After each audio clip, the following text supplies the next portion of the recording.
Hello everyone and welcome to the Wednesday night modeling stream. My name is Bryan Bentley, department head of modeling here at CG Spectrum.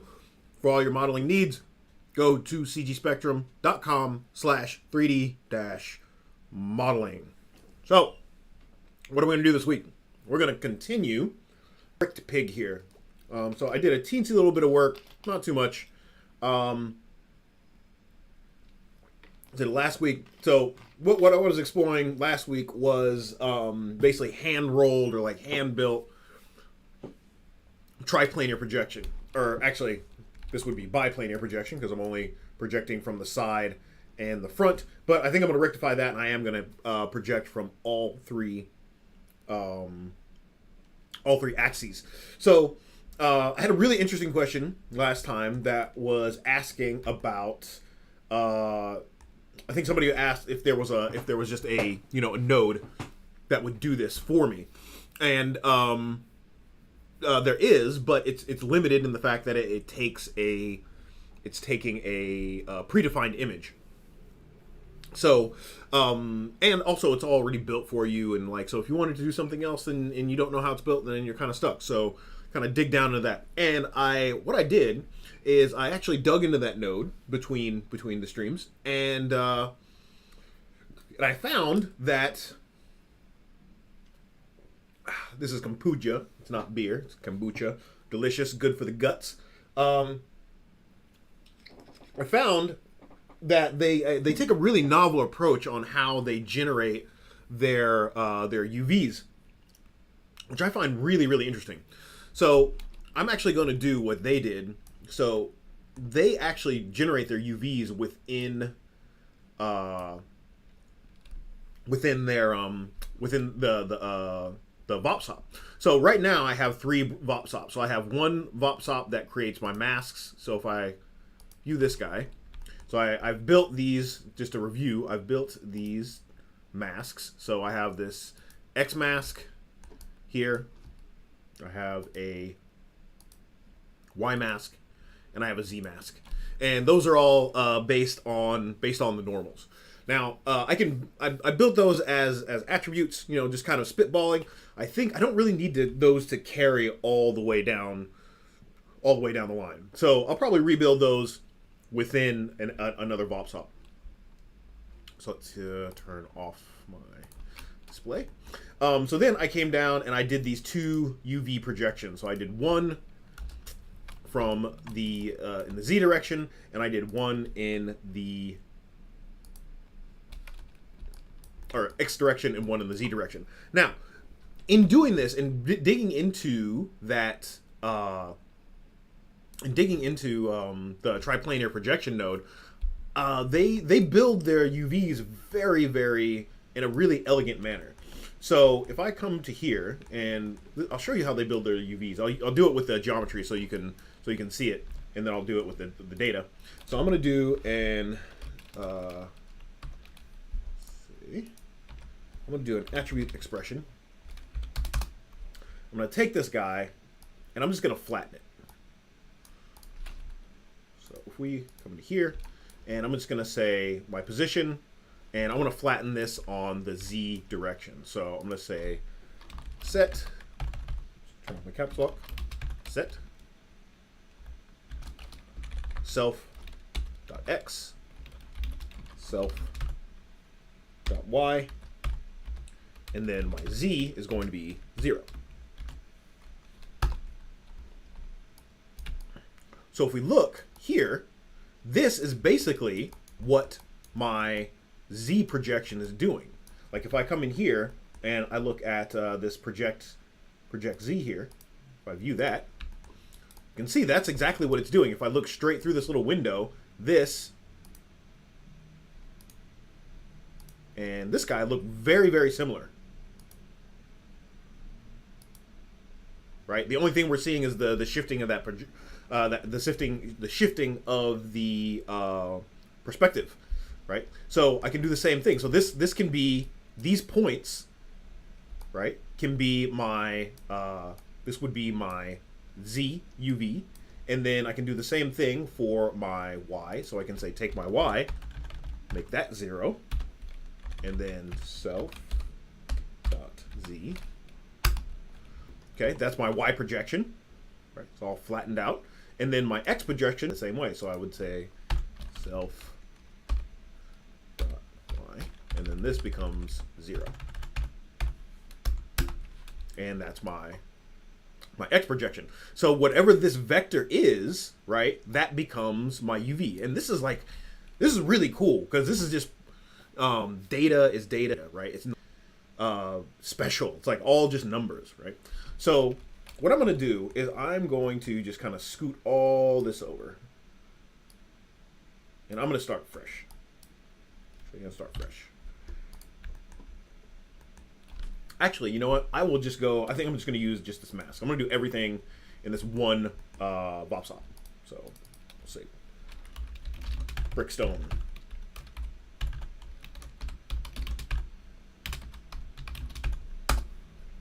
Okay, because I already have those masks built in here. Okay. So let me make sure I'm viewing that. Yep.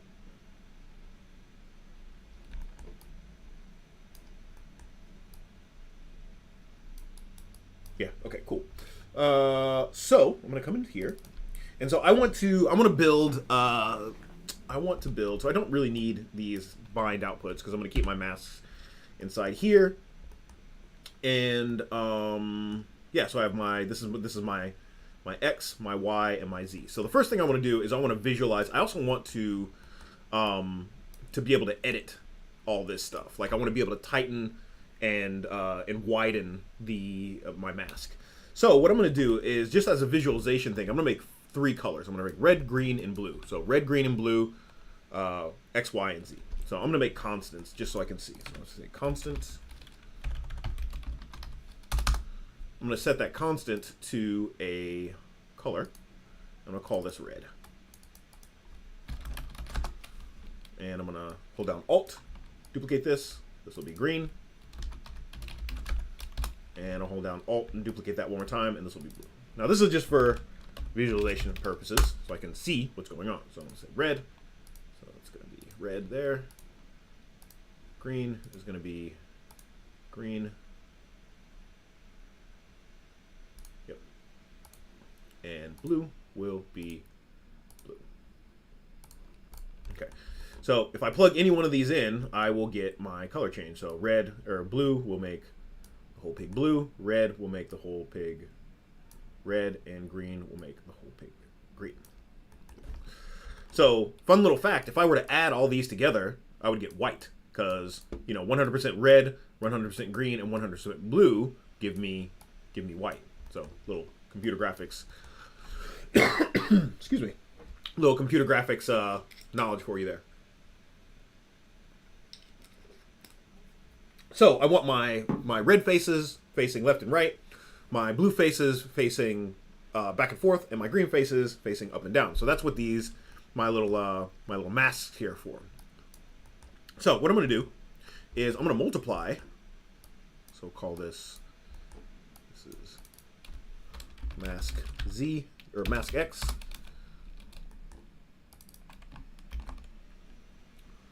This is mask Y. And this is mask Z.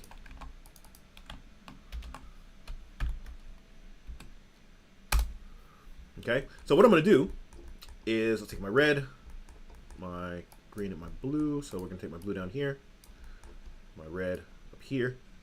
Let's cut that off. And my blue down here. And I'm going to multiply this by my mask. So I'm going to say tab, multiply.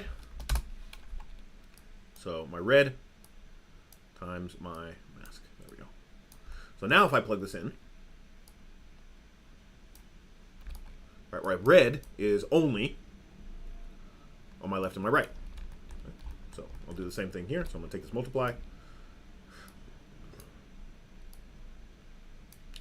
So if I do my green is only on my top, my bottom. If I look here, there, and I'll do the same thing over here.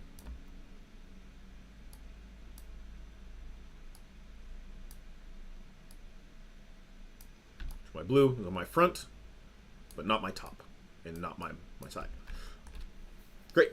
The other way that I could, no, I'll leave it like this. If it becomes a problem, I will fix it later. Okay, so now if I just add all these together, add,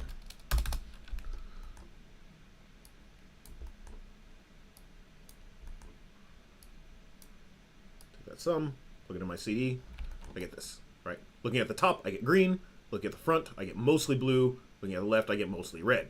Now, these things are bleeding into each other a lot, so I want to mitigate that. So what I'm going to do is, before I multiply this, I'm going to edit my mask.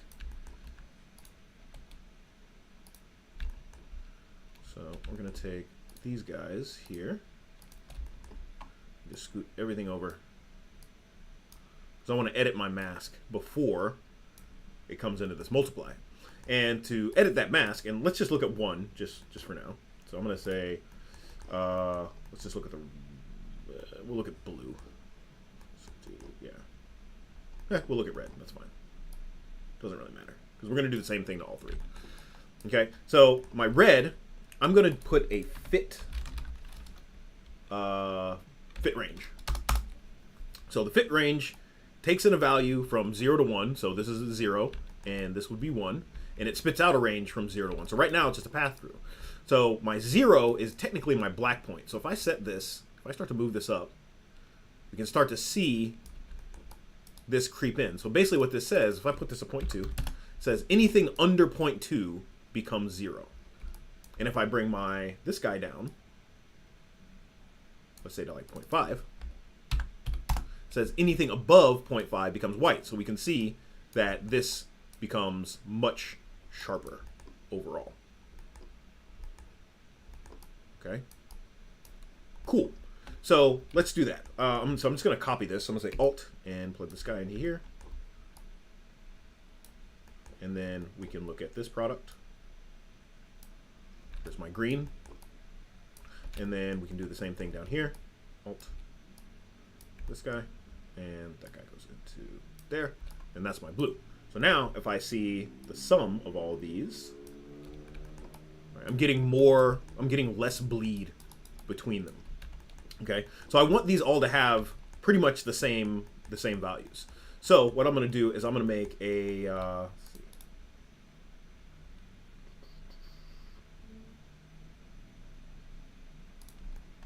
let's go ahead and make a float parameter. So this will make a little knob that I can use at the top level. So if this says param, if I pop out of here, now I have this param, right? And it's not really doing anything right now because it's not hooked to anything. So this will be, I'll call this mask black point. Well, I'll just call this black point.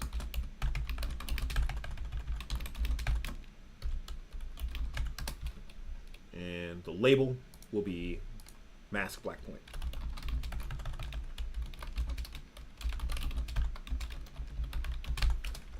So the difference between the name and the label is the name is what you'll see in the UI, and the label is what Houdini will use internally.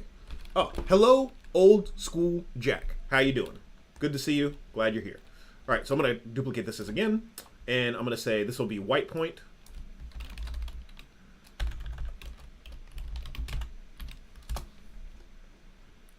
And so mask white point.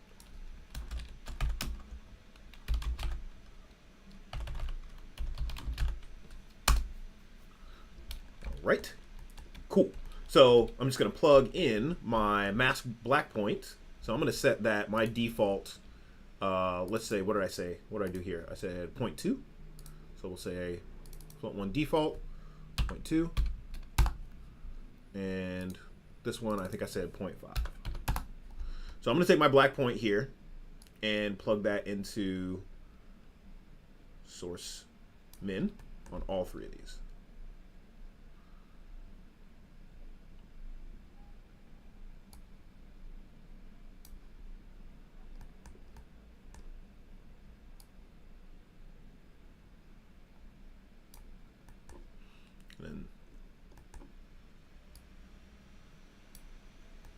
this guy is going to go into source max.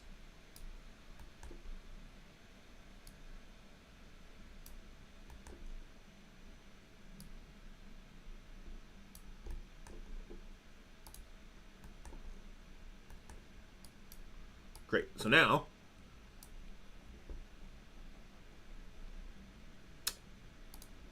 if I come up to the top, if I start to change my, so we can see that, that mask starting to sharpen up. And the closer I get these two things together, the more contrast is going to be in that. So over here, like I'm getting like this yellow, which means my black and my red and my green are mixing. Here I'm getting cyan, which means that let's see, cyan is blue and green. So we're getting some mixing, which is fine, right? So I'll get like a smooth gradation between these different pieces. So maybe let's do 0.3 and 0.4. So it'll be on either side of 0.5. So 0.5 would be about right there. Maybe we can pull that out a little bit more.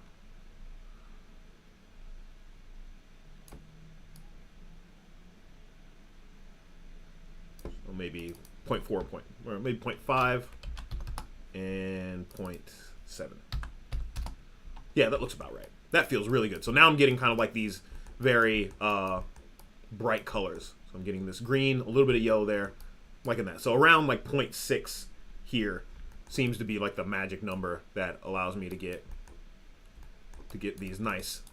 So if I look here, that's mostly red, that's mostly blue, and that's mostly green. So around 0.6 looks like a good number.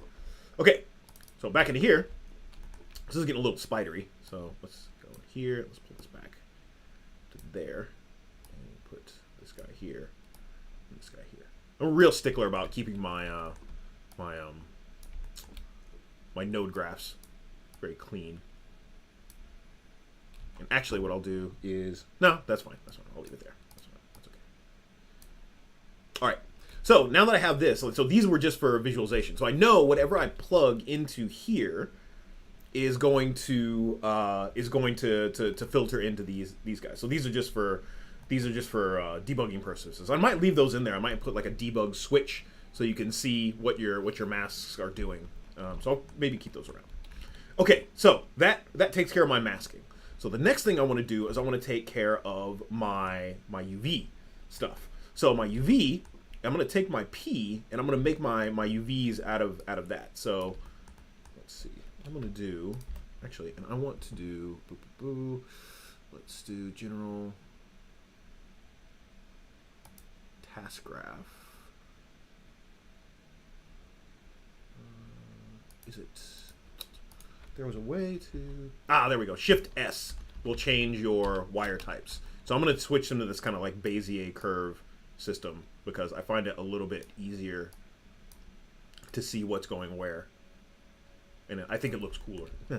That's mostly the reason I do it. I just think it looks cool. Okay, cool. Because these, I like how this kind of flows straight down and then it kind of flows out like that. So that's pretty fun. So that's Shift S. It's a strange hotkey. Okay, so now I need to build my UVs. So my UVs are going to be just a subset of my position. So I'm going to take and make a vector to float.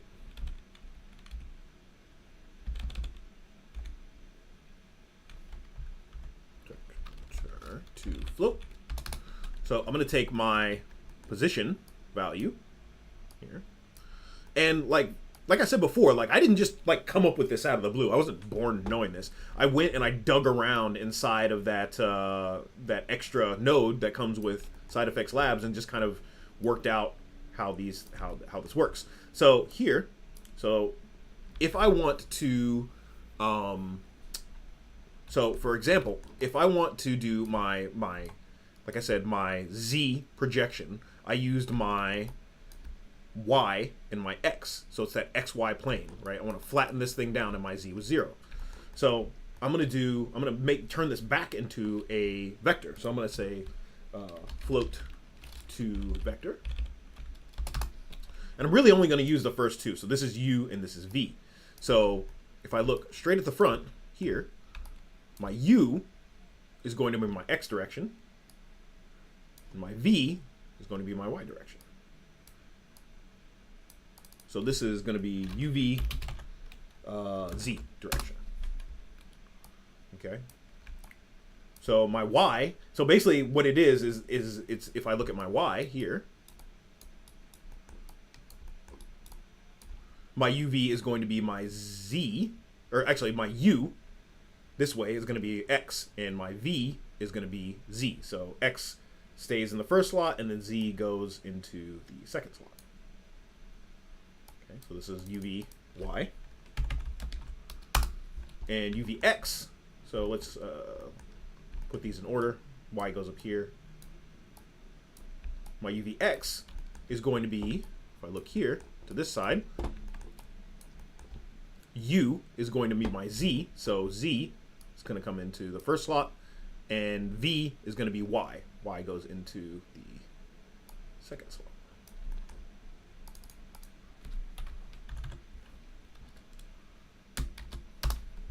Very, very, very clever. I would have never, ever thought to do this on my own if I didn't go and look at that triplanar projection node. So the guys at Side Effects Labs, thank you so much for kind of opening my eyes to this. So now what we can do is, so these are my UVs. And so how do I want to do this? What's the next thing I want to do? Okay, I want to test to make sure this is actually working. So I'm just going to disconnect this color real quick and bring this up here and work on just my color. And then I'll work on masking everything out. So to do this, what I'm going to do is I'm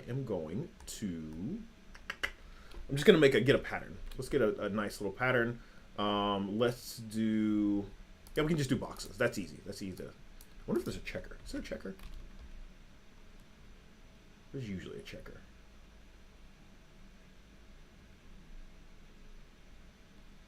Actually, let's do Rango.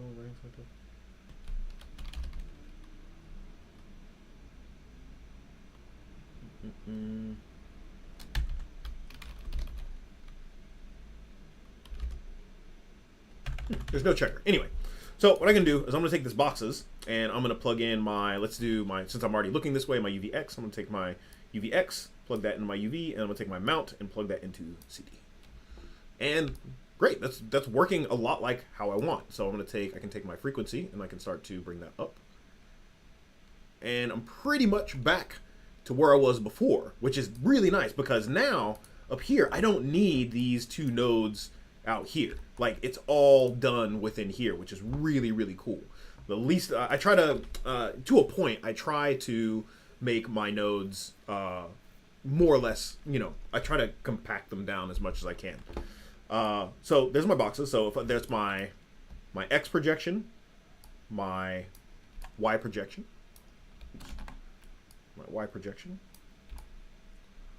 and then my Z projection.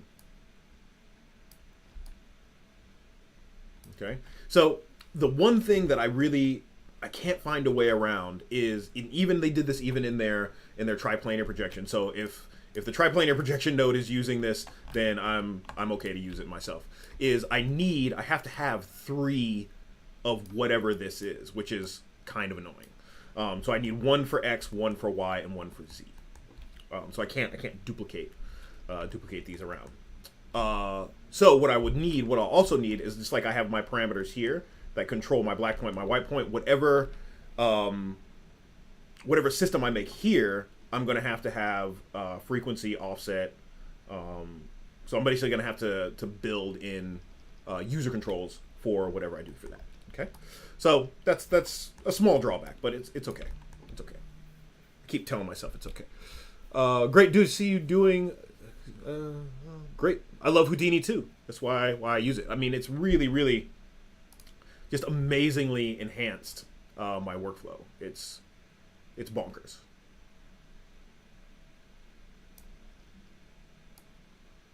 do this. If I want to do like a tile, like a bathroom tile, right? Okay, so now if I wanted to, so let's say I want to mask out, this is my Z, so I would multiply then, let's come down to here, just bring all this down. So now here, right, so that's my blue, that's my Z. So if I take and instead of multiplying by this straight blue, if I multiply by my amount, I get my mask for that. So if I had 3 of these and I plugged them into each one, then I would get one type for here, one type for there, one type for there. Very, very cool. Okay, so let's go and redo that the bricking setup that I did before. So I'll build it on just one axis and then I'll just copy it over to the other two. Yes, good vibes, good vibes. What's up, Game Animation? How did you get that name? That's awesome. You were like the first person to ever get the Game Animation name. Okay, so my boxes. Let's see. Let's bring this guy back up. This is my global stuff. So I'm gonna bring that up here. My global output. So remember, I did another pattern. I did a pattern that was, let's see, patterns, say UV tiled boxes. So my UV goes into here. And actually, yeah, my UV goes into here. And then remember, this makes new UVs. So these UVs then go into my box, a singular box. And I want to set my frequency back to like 1 here.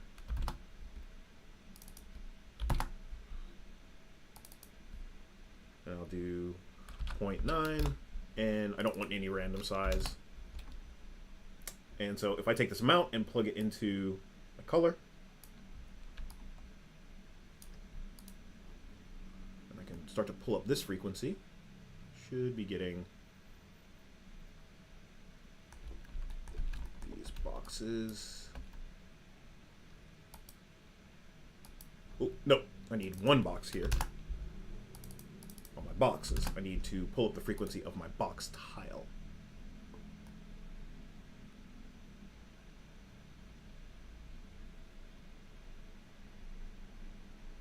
There we go.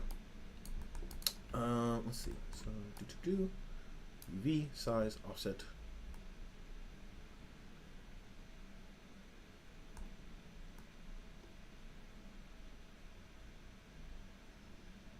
This is Z, so I should be looking at this. I feel like my boxes.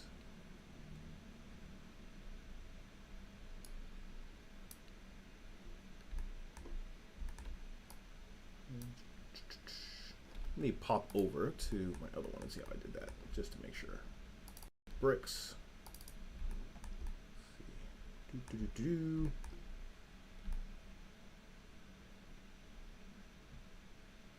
UVX, a mix into UVs, and then box UV goes in. Yeah, that's right. That's right. Good.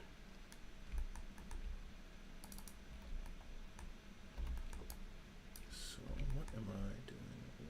Box UV and UV.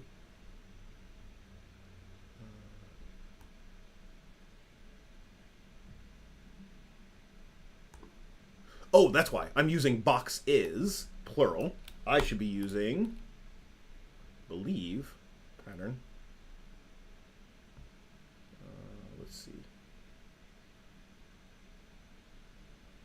Tile boxes.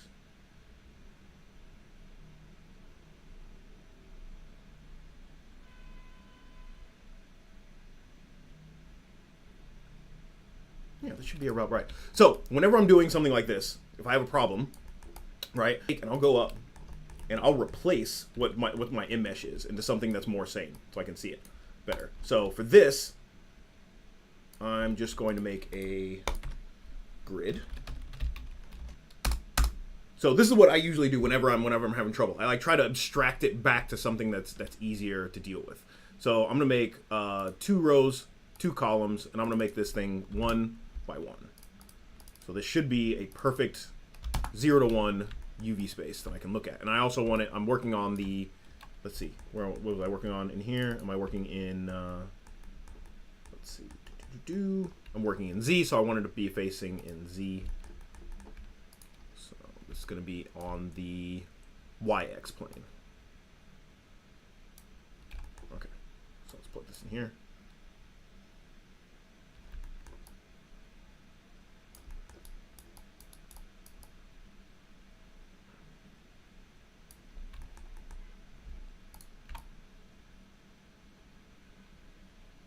Okay, so this just gives me like a 0 to 1 look here.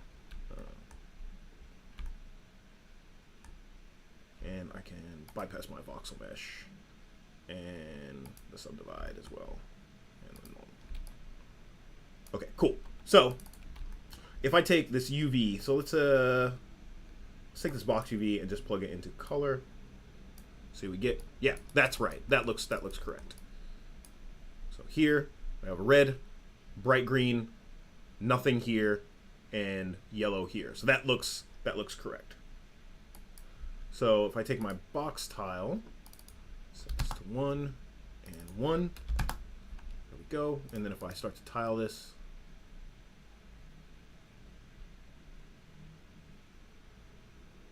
let's say 20. Actually, let's do mount into CD as well. Oh, I do need that subdivide in there because I need enough points to see this. So let's put this to, let's do 50 and 50. There we go. Okay. So I just need enough. I need enough points to be able to see that data. Okay. So my boxes, I should see frequency should be 1 and 1. Box size is 0.9. Turn off our blur.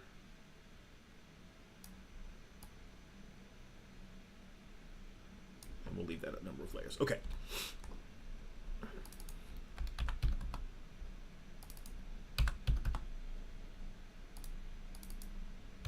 One and 1, and maybe we can do offset. Maybe we can offset this as well. So 0.5 and 0.5. There we go. So I want just one box.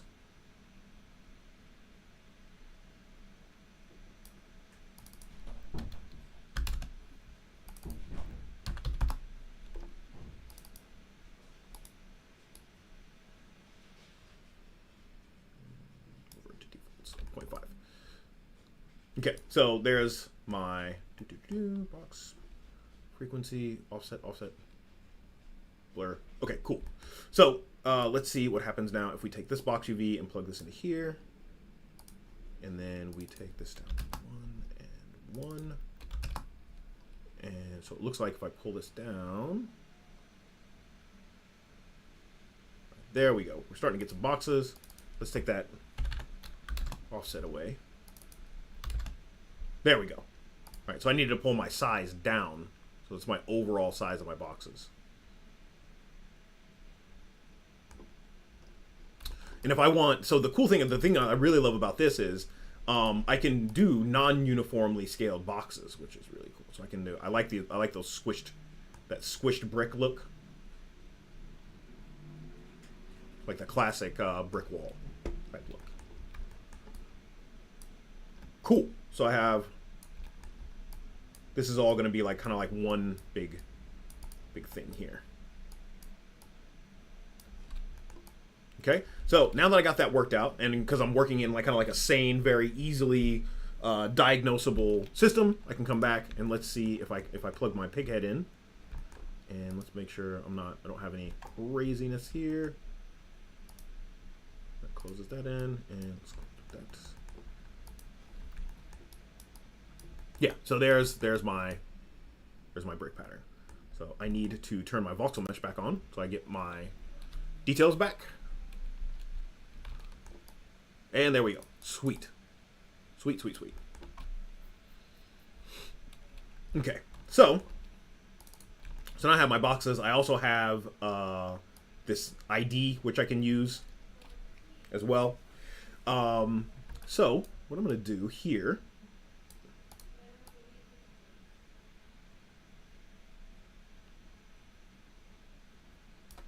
what I'll do here, and the other thing that I might want to do, actually, I think he's okay. I don't think I need an extra kind of editing thing there. I'm going to try to keep this as simple as possible. Okay, so now, what are the things that I want to be able to control? I probably want to be able to control my size over here. Randomness, I'm not too concerned with. Stagger, yeah, that's always going to be 0.5. So it's mostly just my size for my box. So let's do 0.1. Okay, so it's going to be my size over here. So that's going to be, all three are going to be controlled by that. And then over here, I think my frequency is always going to be 1. My number of layers, my box, maybe my box size I might want to change. And maybe blur doesn't seem to be doing anything there. So let's leave that. So basically just box size is really the only thing I'm going to want to change overall. So that's pretty simple. So I'm going to make another parameter.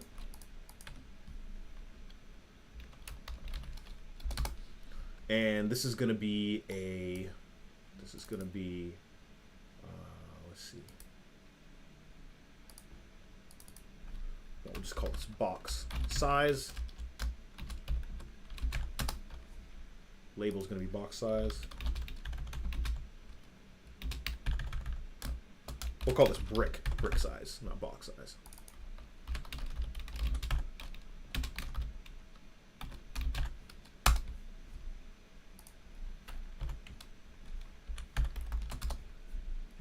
Brick size. All right, so brick size, that's going to go into, so my default, so this is going to be a 2-vector float. My default, what did I say? I said here, this is 0.2 and 0.1. So we'll say 0.2 and 0.1. So that brick size is going to go into this size here. And then here, really the only thing I wanted to change, I think I said my overall box size. So just take this and duplicate it.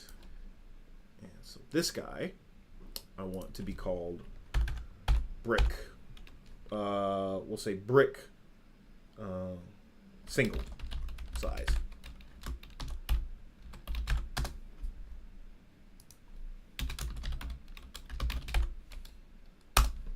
And that's a float, and that is going to be, the default of that is, I'll say let's say 0.96, and that will get plugged into my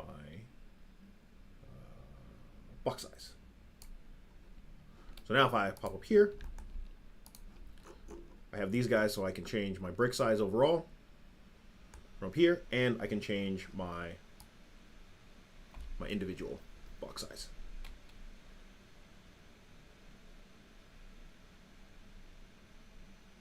Awesome. Great. Good stuff. Okay, so those are there. The other thing that I might want to do is add a little bit of wobble to this. So that's just basically changing, multiplying my P by a value. So I'm going to use let's do a noise. And we'll just do an anti-alias, the simplest of all noises. So I'm going to take my anti-alias noise, and I'm going to plug my position into this. And then let's just see what happens if I think I just add these two things together. So I'm going to say add. So I'm going to add my position here to my noise here. Take the sum out there. So that's doing exactly what I want it to do. except my amplitude is bonkers high. So let's bring that amplitude way down. And actually, what this noise is doing, if I look, I think this noise goes from 0 to 1, and I actually wanted to go from -1 to 1, so it's centered. So to center this, what I'm going to do is I'm going to do a fit unclamp, fit range. I think I just do a fit range. So I'm going to say, so I want my 0 to 1 to go from -1 to 1.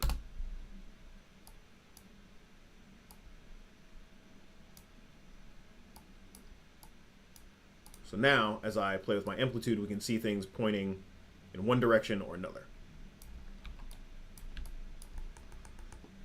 Okay, so I think I do need that unclamped range. So let's do that. Fit range, unclamped. Let's plug that into here. So my 0 to 1 should go from -1 to 1. And if we bring my amplitude down, yeah. So now everything's kind of moving in both directions instead of just one direction.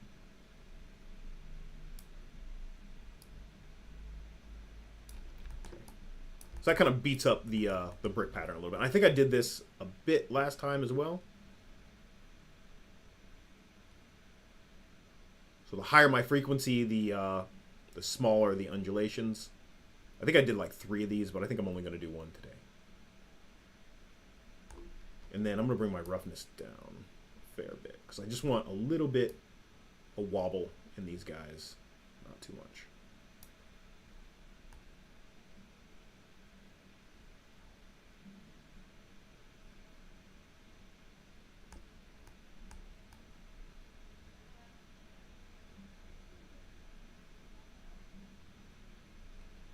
If I drive anything too much, I'm going to lose that brick. I still feel like this is way too much.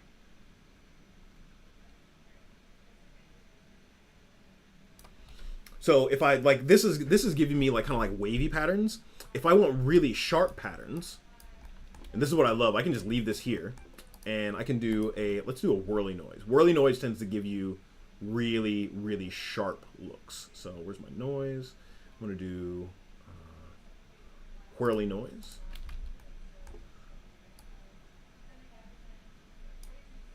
And I'm going to take my distance 1 and plug that into my value. You can already see this is why they call it whirly noise. So let's see. If I take my frequency down,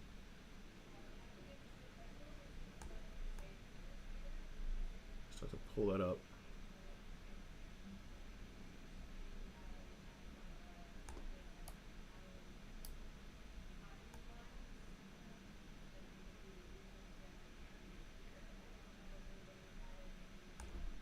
Actually, I think I like my other noise better. This is what I really love about Houdini. Is you can just kind of take a hard left turn in the woods and like, oh, I don't like that, and then go back to the way that you were before. And a lot of it is just noodling. Okay, so that's my distortion. I'm liking that so far. So let's round these out. So let's say 0.06. Maybe 0.08. Roughness, let's do 0.3. And let's see, 3,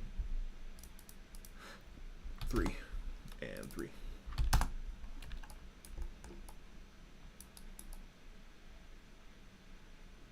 Yeah, cool. All right, awesome.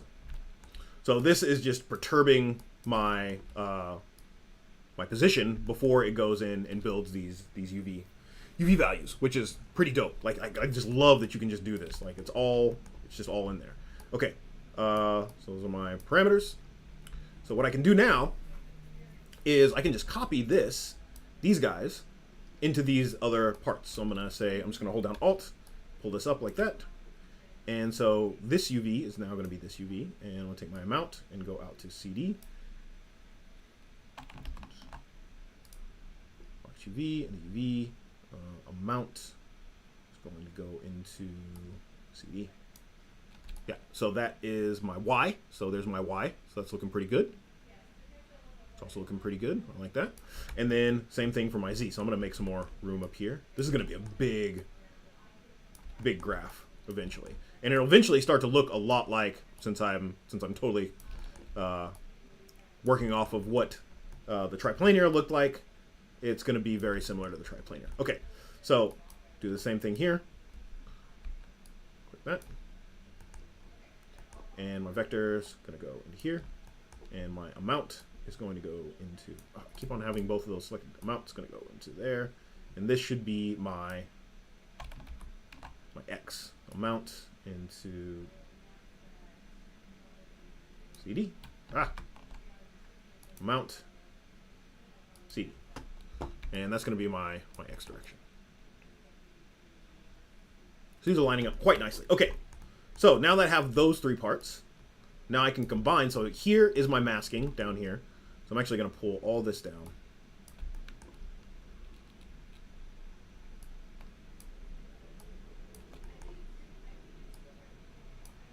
So down here's my masking, and then I combine everything up here.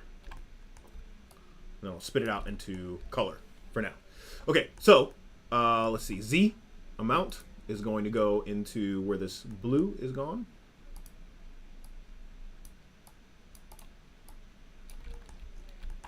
Y is going to go into where my green was. And X here is going to go into where my X was, or my red was.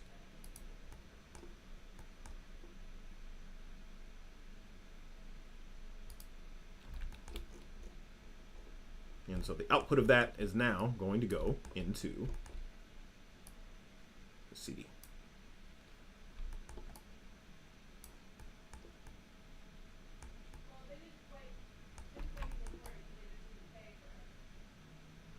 So if I plug each one of these in on their own, let's troubleshoot this. See here.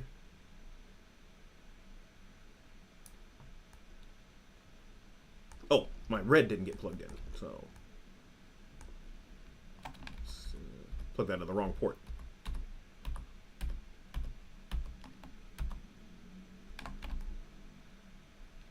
Okay. Blue gets plugged in the blue. Amount here goes into green. Make sure that goes in there, and then red here. Amount. This guy goes down here into that guy. Okay, so let's check each one of these individually. Product, CD. Okay, there's my X direction. Product, CD. My Y direction. Product, CD. There's my Z direction. So those all three added together should give me, voila. There we go.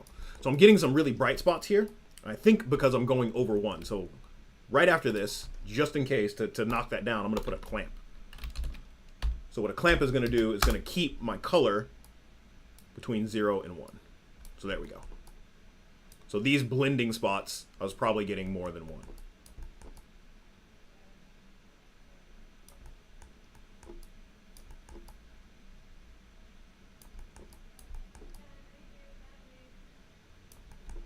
So now, from far away, I get like this nice triplanar projected pig.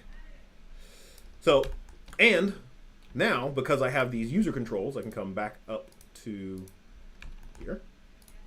And I can say, all right, I feel like these bricks are a little bit too small. So I'm going to say my brick size, let's start to bring that back up a bit. I want these to be quite large. That. I can start to bring my black point up, my white point down. Kind of get rid of some of those artifacts. So there's no way I'm going to be able to get rid of all the artifacts. This is a very regimented, pattern on a very curvy surface. So there's no way I'm going to be able to get rid of all of them, but you know, we'll see. So that's bigger, and then my singular brick size, maybe I want a little bit thinner, so I'll make those a little bit bigger.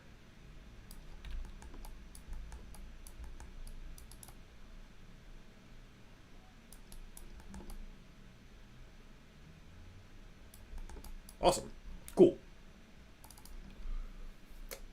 Okay, so that's that's all that information.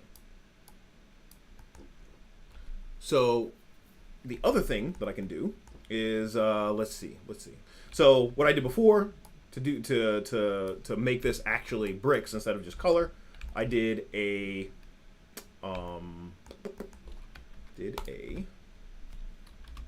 displace along normal.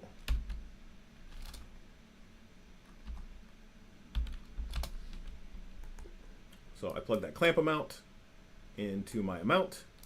I plug my P way over here.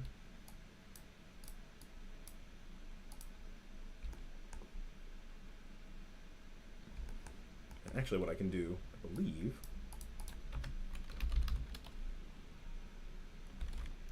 I can just make another geometry Vop global variable. So I can have more than one of these, so they're all referring to the same thing.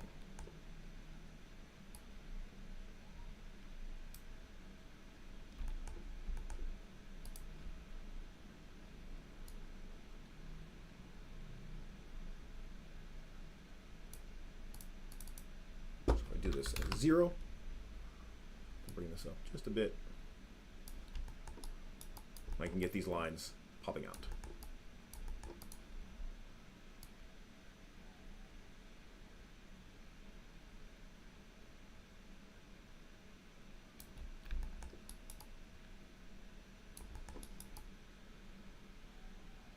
Awesome.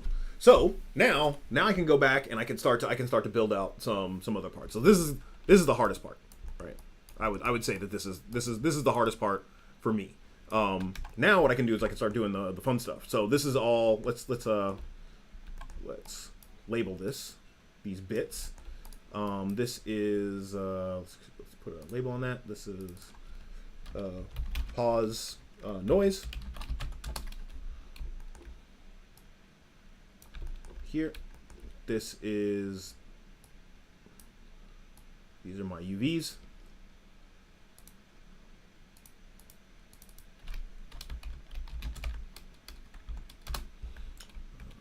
This is my brick texture.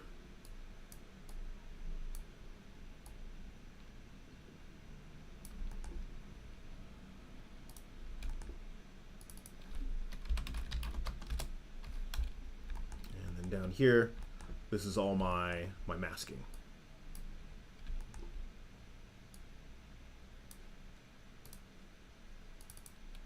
I'll call this direction mask.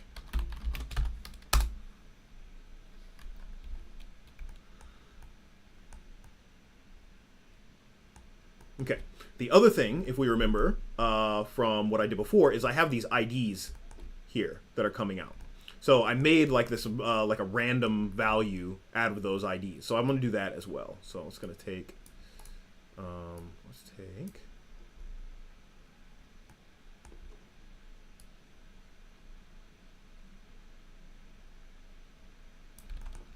so I'm going to multiply those IDs by my mask, but I need to make them into a 0 to 1 first. So I need to have a random value. So I'm going to say rand.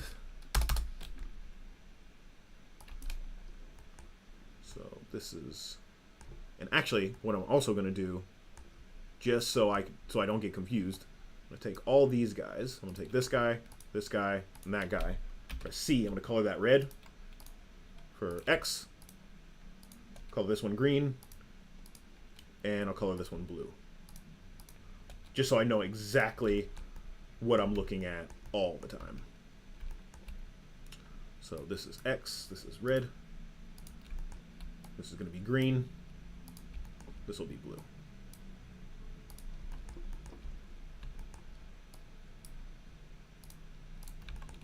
So I know exactly which one's going to which, and I'll do the same thing for these guys.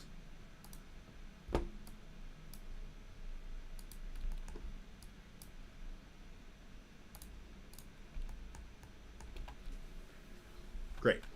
So now I'm going to make this random, so I'm going to do the same thing. This is going to be my red, green, and blue for my random X, Y, and Z. So my ID goes in here. ID goes into here. And sorry, my dog's barking, and my ID is going to go into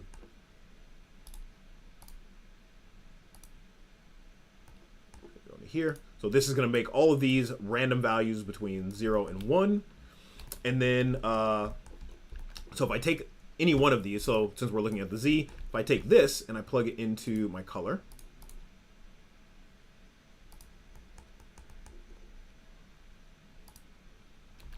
I get these random boxes. Now they're all stretched because they don't match. So I need to mask these guys just like I did down here. So what I'll do is I'll take these multiplies just like I did before, and actually the add and the clamp. I'm going to take all that. I'm going to say Control C, and I'm going to copy all that and put it up here. Control V. So I'm still getting that masking information, but now instead of masking off that color, I'm going to mask off my random value. Random goes into there. Random. Where's this going? Oh yeah, that's going into my color still. Let's cut that off for now. Yep. So Y goes into, let's see. Yep, that's my mask. So basically all my color is always going to go into the top. And this is going to go in here.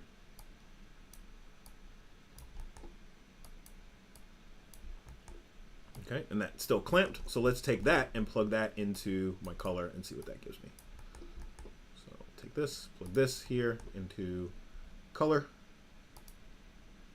Voila, there we go. Everything more or less lines up. So I have some bits where it's changing color, but for the most part, we pull back to here, we're seeing that we're getting like these different colors of value. Awesome, great. So this is going to be rand ID up here.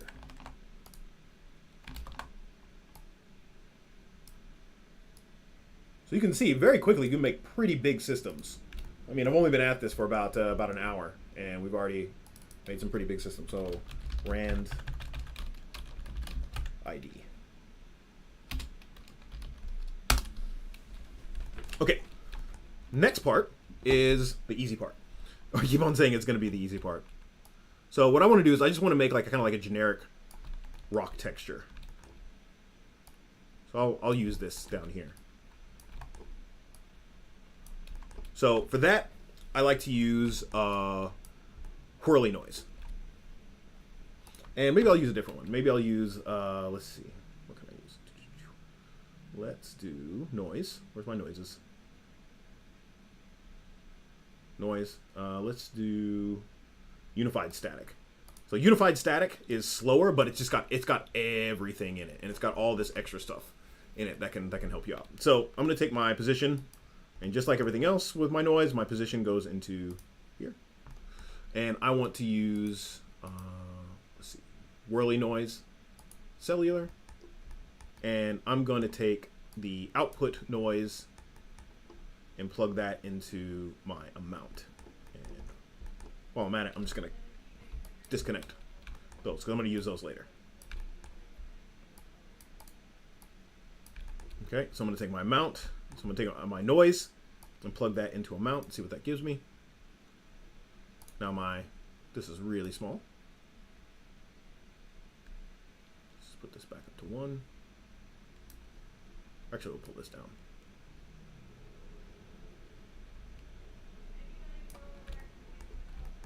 Let's make sure. I always do that. I always put my V into my position. Position should go there. So let's bring this back up. So there I'm starting to get some sharper patterns in here. So I think I'm going to leave this at 1, and I'm going to put individual throttle controls on these guys. So this guy, I'm going to do that fit range that I did. Let's see, where did I do that? That fit range unclamped, because I know my whirly. I may want it to go from between negative 0.5 and 0.5 or negative 1 and 1. So I'm going to do that again. So I'm going to say fit range unclamped.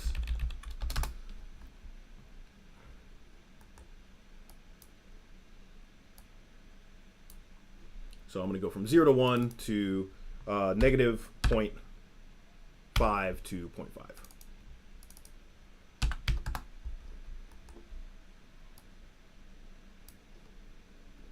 Okay, so that brings it in a little bit. Actually, maybe I should do 0.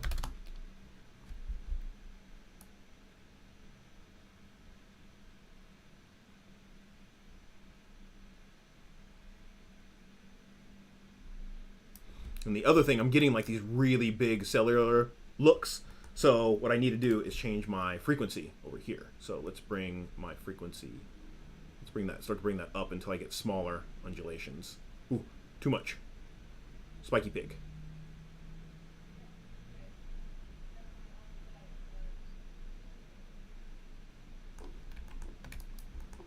Cool, great. So here, I'm going to say, so this is 0 to 1. So what I want to do, source min, source max, so negative 1. So what I want to do, actually I don't need this. No, I think about it. I just need a multiply. So I'm just going to say multiply this into product amount. And then here in this multiply, what I'll do is I'll just add I'll do a constant.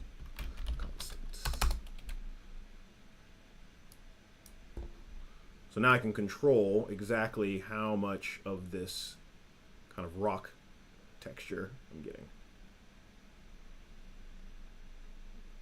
What's up, low boy 30? Nice to see you. You're coming out. Okay, so now I have like kind of like this faceted like rocky pig, which is, I really like that. I really like this look. So maybe we'll do go up one more octave. Actually, yeah, I like that, but I wanted to be more subtle.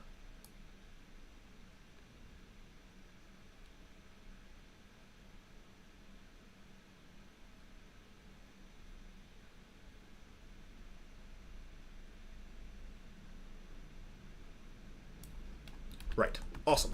So now here's the really cool thing is like this noise is it's continuous, and I want it to make it look like each kind of piece of rock has been cut out. So I could just add my bricks here. Let's say,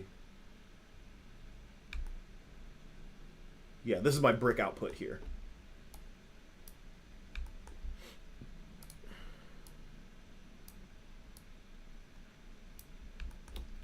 And I don't really need these red, greens, and blues. Actually, I'm probably going to build a debug in there at some point. So we'll just take these and say brick output.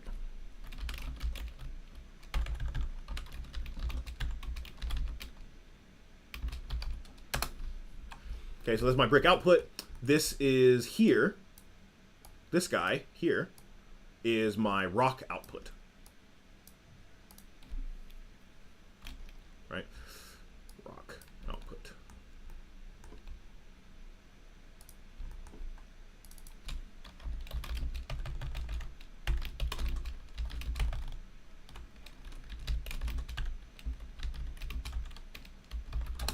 So I can add these two things together before they go into this displacement.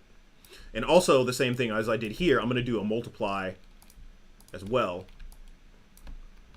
for my rock displacement amount, or my brick displacement amount. So I'm going to say that. So I'll always leave my displacement at 1, and I'll control each piece down here. So if I put my product into my amount here, so there's my brick texture. So that's also way too big. So let's bring this down. So this allows me to control each element on its own.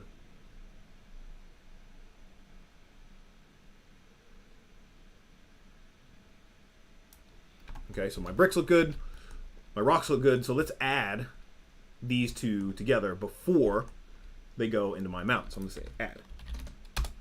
So all the displacements I'm going to do, I'm going to just add them all together eventually. So I'm going to say add here. And I'll say add here. And I'll say sum. Plug that in. So now I get my bricks plus my rocks. Super, super cool, right? But the thing is, the thing that annoys me is if we look at this line here, like this line just kind of continues through this brick. If this was like a masoned brick, right? These lines wouldn't match those lines, wouldn't match those lines, wouldn't match those lines. They'd all be a little bit different. So now this is where this guy comes in, this ID. So what I can do is just like I did before, I can edit my position before it goes into my noise. So I'm just going to take, and I'm just going to add, you know, this value to my position down here. So I'm just going to add. I'm going to take my position, and then I'll come way up here. I'm going to take this random, come way down here, and plug that into there. So basically, I'm taking each part. It's like, all right, this part's moving that much, that part's moving that much, that part's moving that much. Okay, so now I can take that sum and I can plug that into position and watch what happens to this. If I've done this right, watch what happens. This will shift. All these will shift just a little bit, just enough to fool the user into thinking that, yeah, there we go, nice. So I'm getting a little bit of these jaggedies in here. I'm not really sure why.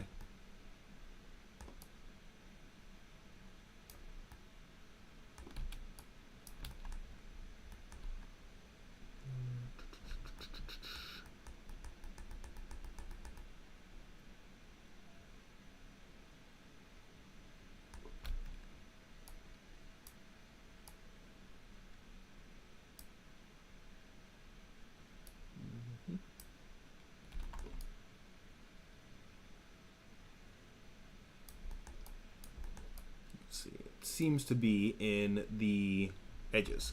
So I think the last time I did this, I just did one projection. So doing 3 projections obviously is 3 times as much work. So actually, you know what? This is so... that's fine. I think I'll just go straight into P.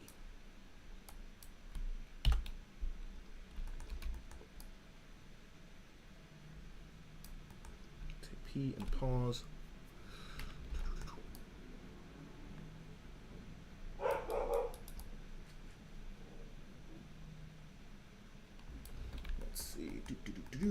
Let's plug this guy back into my color. See what that gives me. So clamp here. It's going to go into color, just to make sure I haven't broken anything.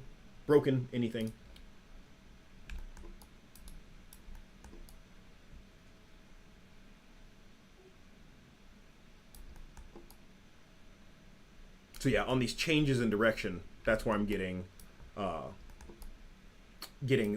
that break. So since I'm just trying to get some visual interest, maybe I'll just take one of these.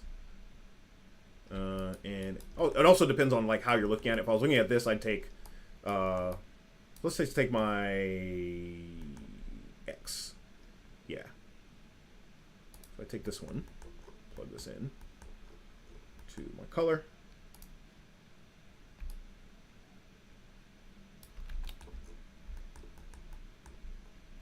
I don't want that to be in my multiply. I want that to be from the actual random one here.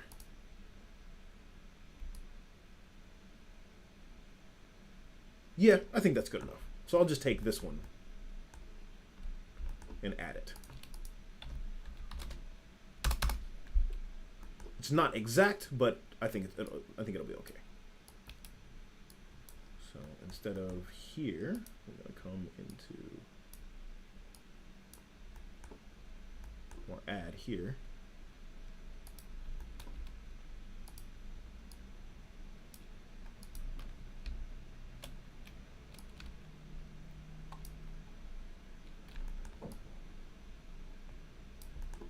Yeah, great. So now we're getting like kind of like this disconnected look on the left and on the right. So that's really cool. So now I just need to edit my frequency a bit here. So let's push this up.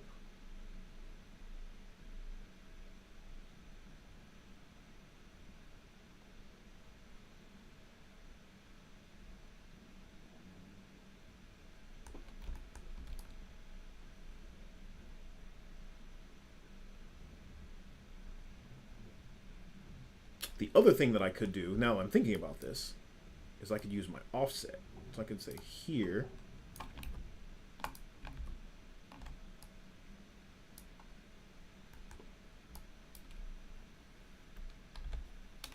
I could take this guy and plug that into my offset. Let's see what that gives me.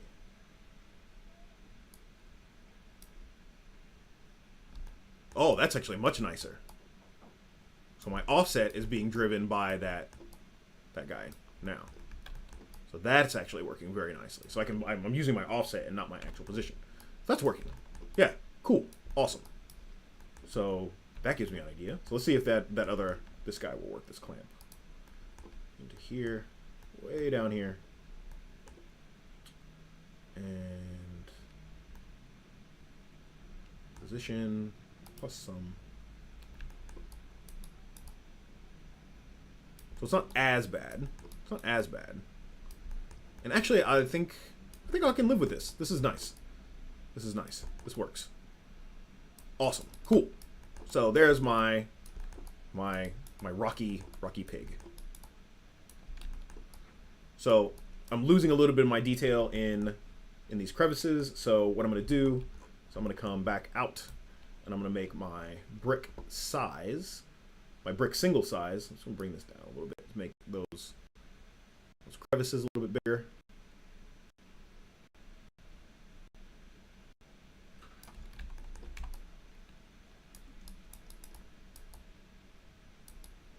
And then I feel like my rock texture is just still a little bit too high. So let's come into here and let's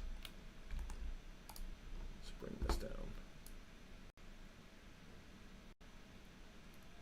A lot of this stuff is very, very much about subtlety.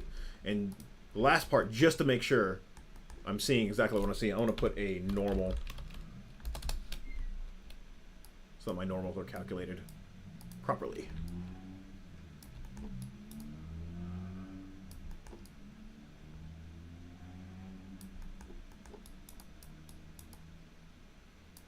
Great. I'm really, really liking how this is turning out. Okay, so the last thing I want to do is I just want to make some like general just like pock marks, because I still feel like this is just overly smooth in general now. And then I'll do some post-processing down here to kind of get rid of some of the stair stepping and some of that stuff, and then that'll be it for the day. Okay. So brickstone. So this is my rock output. So I'm going to do basically the same thing as I did here. I'm just going to make just kind of like a pocked up texture. So that is going to be another, you guessed it, another noise. Give me enough noise and I can literally make anything. Let's do, let's just do this anti-alias noise again. Let's plug in this. So we're going to do the same thing. I'm going to take this guy is going to go into offset, but not frequency, offset.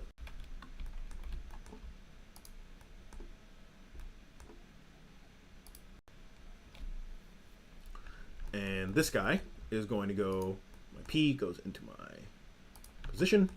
And so let's just plug that. So let's take, and I'm going to bypass this guy. So I don't have to unhook anything, but I'm going to take this noise and plug it into my color so I can see it.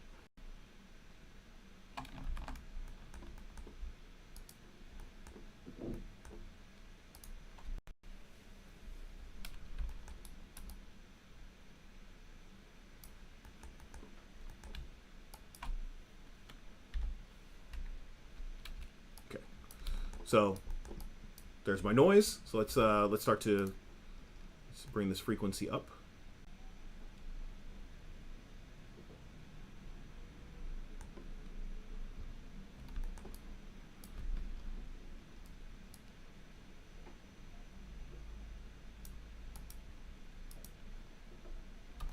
Okay, and then I'm going to use, now I'm going to use a fit, because I want these like to be very focused. I want this to be a high contrast map. So I'm going to use a fit range.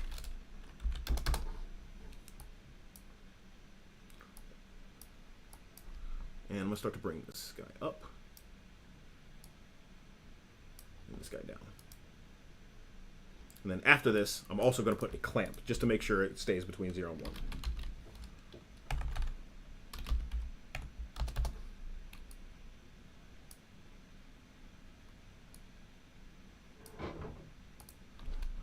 So I'm going to get these really close, because these are going to be like dense. Really deep, kind of like chunked out dents.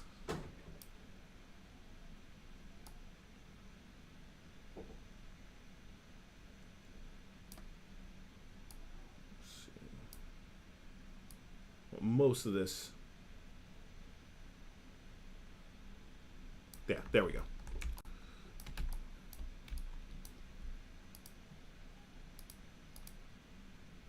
I want these to be pretty harsh.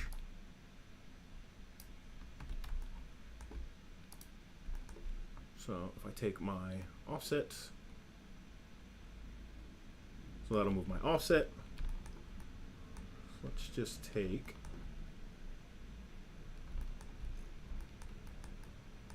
way up here. So I'm going to move all this back a little bit. And I'm going to move all this forward a little bit. Just give myself some room.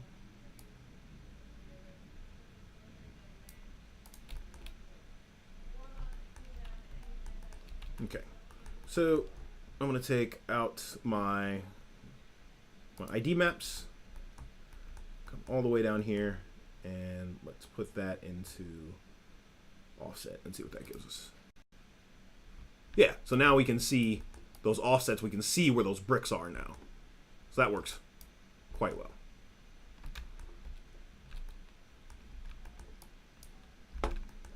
And so I want these splotches to be a bit smaller. So let's go, let's say 10 and 10.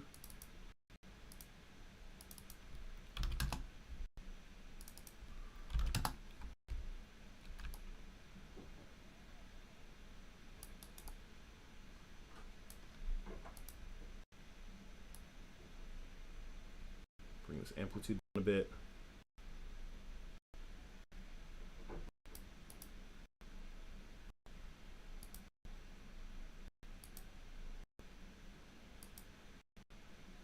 Cool. And then, so same thing I did here. I'm going to have my multiply here. That's going to control how much this thing gets added in. And then I'll just take this and add it to my displacement as well.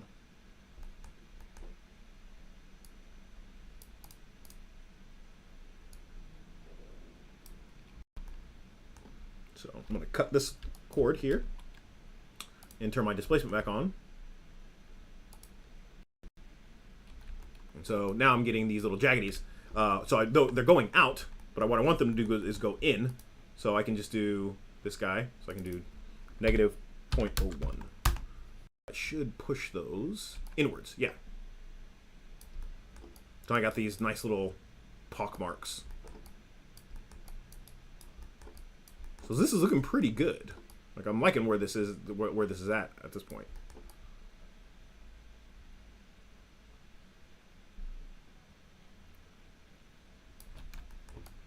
Sweet. All right. So let's package this up. Let's start to put this into. So basically, what I want to do. So I have these constants here that I want to have user control over, and then I have these noises. And actually, you know what? I'll leave that for next time. Trying to get this to work this time. Okay, so I'm liking where this is at. I can make this into something usable for an end user. I can package this up into a DSA and use this. So, what are we gonna do now? Okay, so now I want to do a little bit of post-processing. So some of these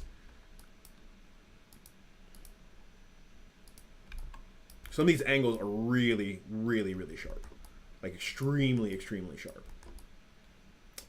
And yeah, so what I'm going to do is I'm just going to put a little bit of just a tiny bit of position softening on here before I run my normal.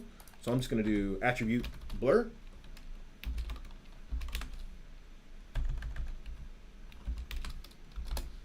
And so my position, so I'm just going to plug that into there. So it just kind of softens stuff just a little bit. Just kind of takes that hard, super hard edge off.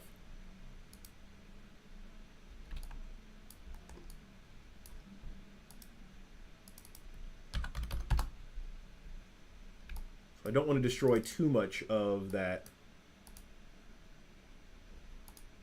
all that work I did. But I don't want it to look super toothy either. The other thing that kind of tends to throw me off sometimes is like the default shader in Houdini is really shiny. So it makes it look like a little bit too much like glass. So you can do D and you can go into material and I can take my specular roughness. I can bring that up just a bit so it's not so shiny.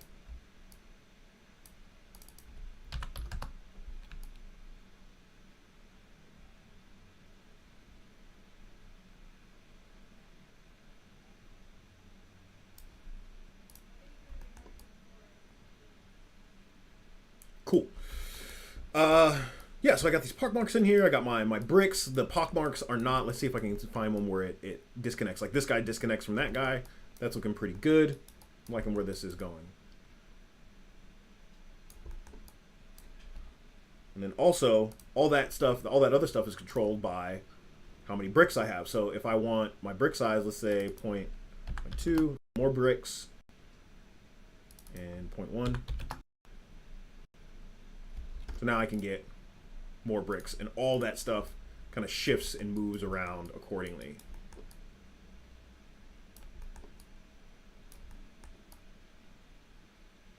I'm really, really happy with this.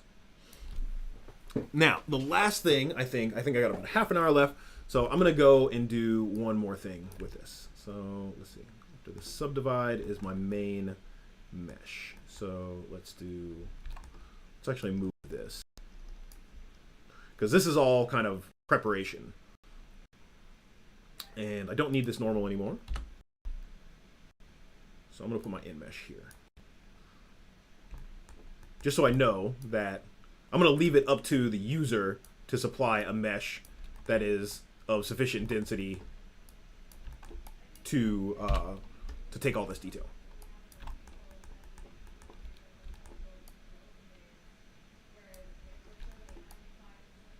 Okay. So the next thing I want to do, and actually, now that I have all this, I can get rid of. So I've condensed all that down into this one node, which is absolutely bonkers.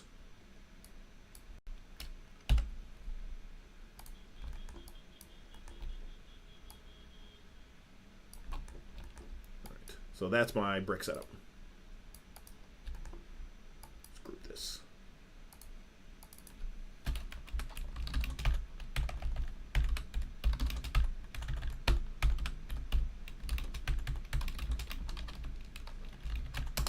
And I'll make this kind of bricky red.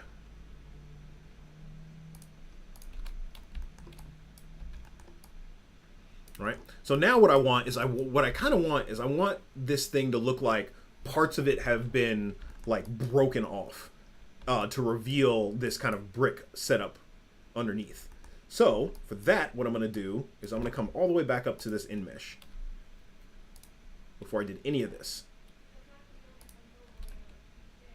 And I'm going to make a mask for this thing. Okay, so for that, I will do a, let's do, I don't want to do this. Do it by curvature, maybe? Let's do labs curvature.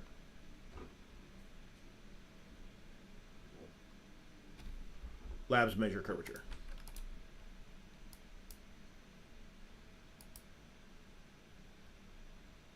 This is a pretty hefty node. Let's see what it gives me.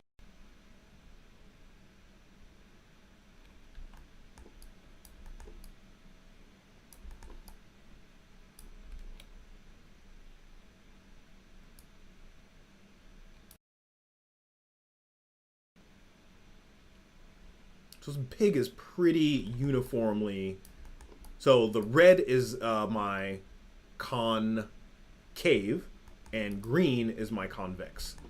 So let's see. Let's play around with this.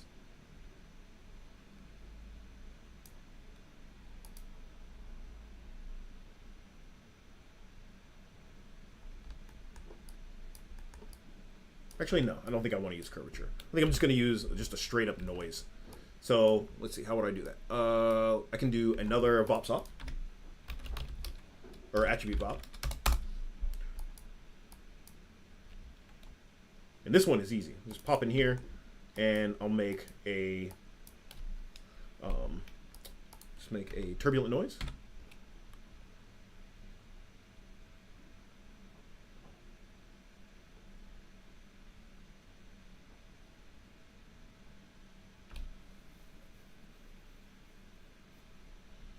Where's my noises?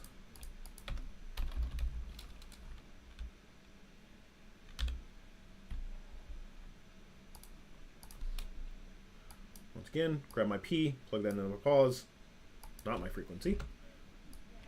Position. Noise goes out to CD. And make sure I'm viewing this. And let's bring up my frequency.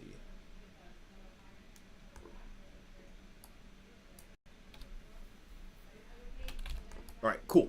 So I want big swatches. So big swatches. I want low frequency.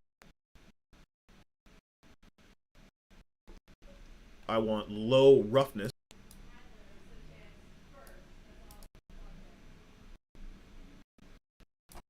This is alligator noise. I think I want purlin noise on this.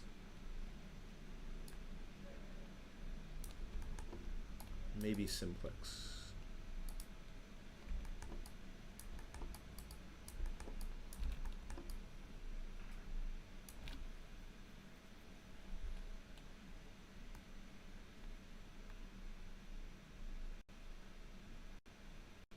And so I think, you know what? I think this is it's too uniform.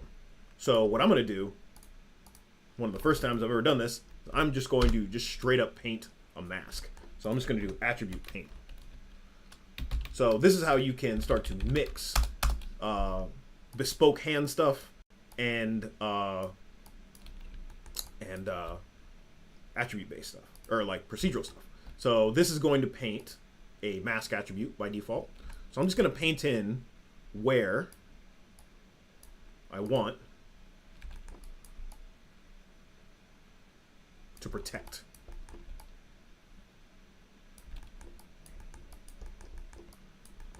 Or it could be where I want pieces broken off. Doesn't really matter.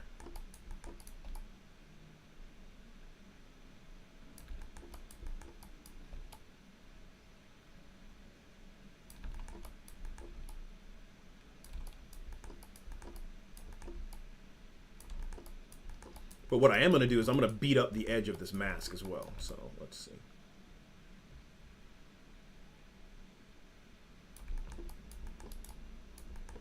Like I want it to look like big chunks have fallen off.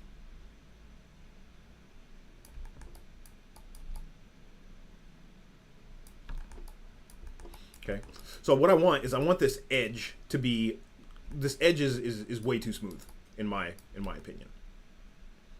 So what I'm going to do is I will use a Vops and a noise to beat up this edge. So what I'll do here is I'll do an attribute blur.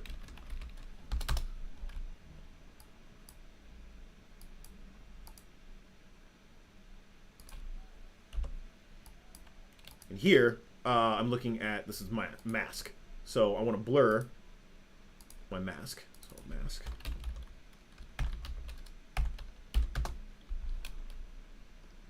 Let's visualize this. So I'll take this blur, I start to blur this mask. Let's see.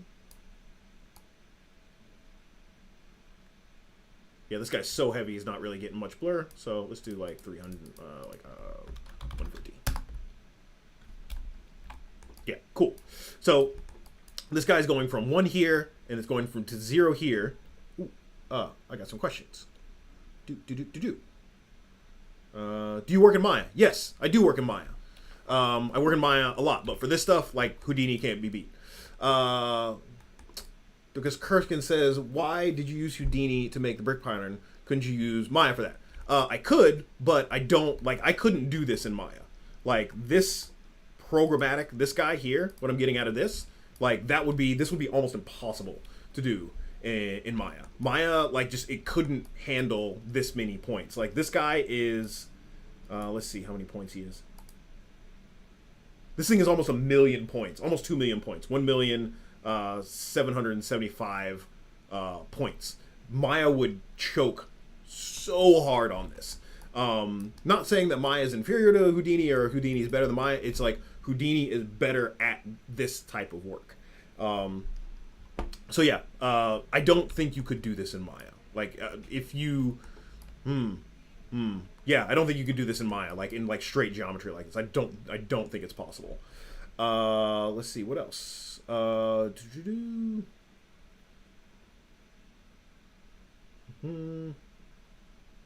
problem with the mesh booleans. I have a problem with the mesh boolean difference. My objects disappear instead of cutting into a whole object. The object I need a hole cutting into is a brick wall. The bricks are separate from each other, and I don't know how to combine them. Brandon, is this in Houdini or is this in Maya? Because if it's in Houdini, I can show you how to do that. Maya's Boolean operator is just generally a no-go. Like, I don't even mess with it. It's so slow and it's so buggy. I never use it in Maya. I rarely ever use Booleans in general. Unless I'm in maybe ZBrush. If I'm doing like concept work, I'll use Booleans. But for production stuff, I tend to stay away from Booleans. I have no opinions on Blender at all. It's a tool. Some people like it. I don't use it. Mostly because I don't want to have to learn a new software unless I absolutely have to. That being said, I am learning a little bit of Blender right now. It's a fine tool. It's not really stress tested. Like, no one's tried to make. I mean, they have made movies with it, but like these are movies that are made with like massive teams of R&D behind them. So, yeah, like Blender is Blender. It's just another option for things that you can use. If you know how to use it, use it. I'm a very large proponent of what I call, eat the food that's in front of you. If you know how to use Blender, use Blender. You know how to use Maya, use Maya. You know how to use Houdini, use Houdini. And use it until, it doesn't serve your purposes anymore, and then learn something else. So, yeah. That being said, Maya and Houdini are still industry standard. ILM uses Maya. Pixar uses some form of Maya. They use a lot of their own special sauce. I know Sony uses Maya. Most AAA game companies and visual effects houses and movie studios use Maya. So if you want a job, you got to learn Maya. Like it or lump it.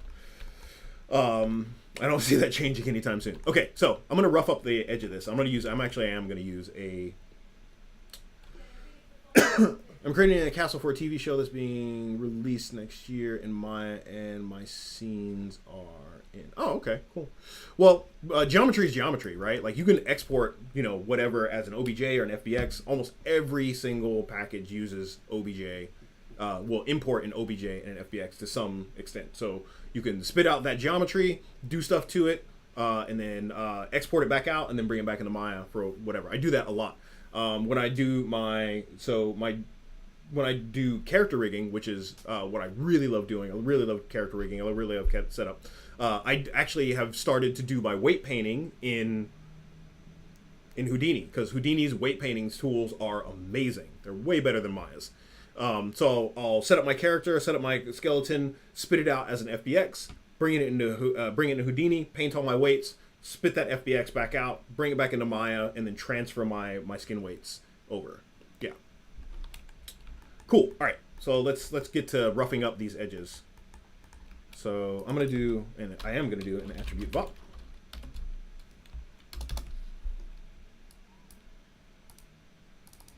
Right, and I want to get that mask data, so that's a bind.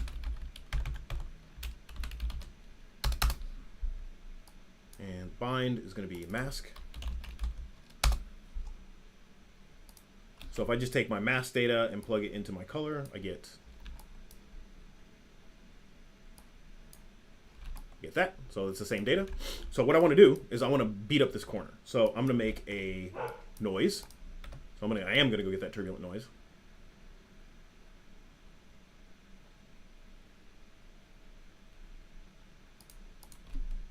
And I'm going to plug in P here. And I want to be able to see it, so I'm going to plug in color.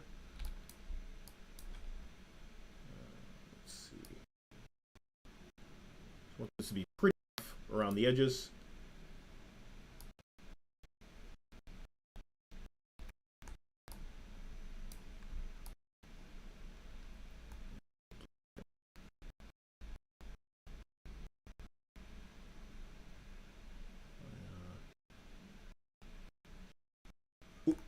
Yeah, that's about right. I'm feeling that. So what I'm going to do is I'm going to take and I'm going to multiply my turbulent noise by, actually, first thing I'm going to do, I'm going to add these two things together. So I'm going to say add.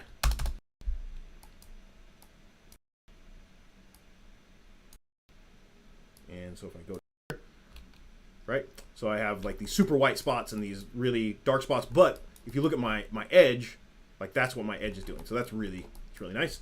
And then I will take and I will multiply that by itself. This is an old compositing trick I use to beat up edges of stuff. I'm using Blender for now, but I want to switch to Maya. Should I learn a little bit of it before I enroll into CG Spectrum? It depends on which, if you're enrolling into the intro courses, you don't need to know anything about Maya. We take you from nothing to a completed character. If you're enrolling in the advanced courses and you've never used Maya, I highly suggest against enrolling in the advanced courses if you've never used Maya. Even if you're really good at Blender, because it's a different interface. Everything works a little bit differently. The theories are the same, but the buttons are in the different spots. So in the advanced course, we assume that you've had a fair bit of Maya knowledge under your belt. So I'm going to do a multiply.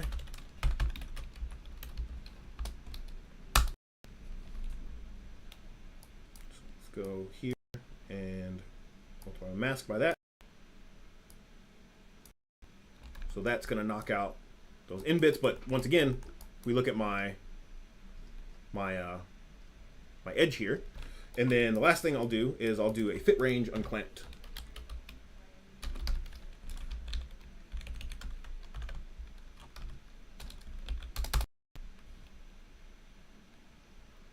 You pricing on our website, cgspectrum.com. So if I put my down, if I take the source max and I put it down, my point.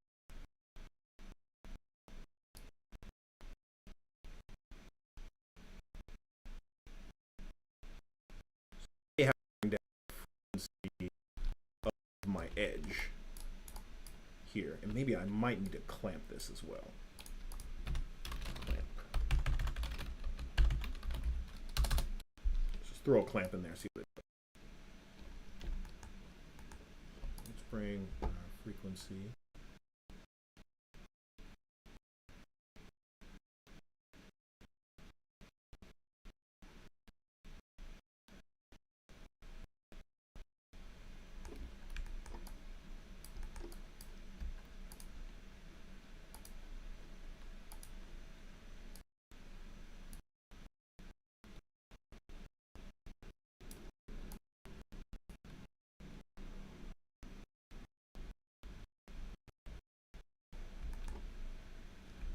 So I'm just trying to get this edge to be kind of a bit rough. So let's go back and let's look at this turbulent noise.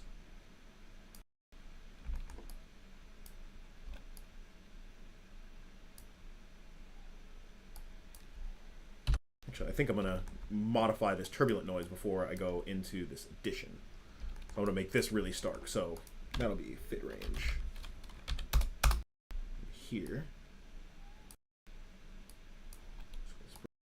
Point.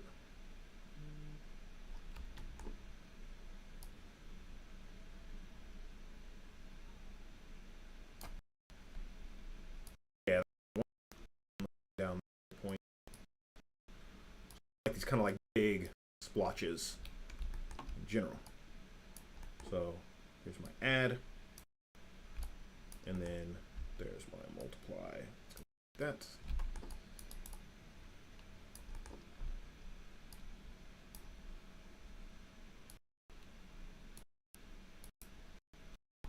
And then let's clamp.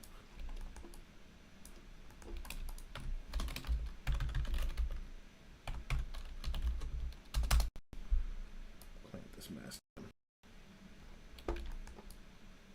Yeah, there we go.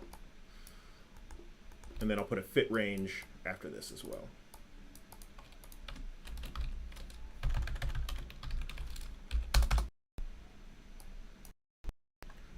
Bring that value in.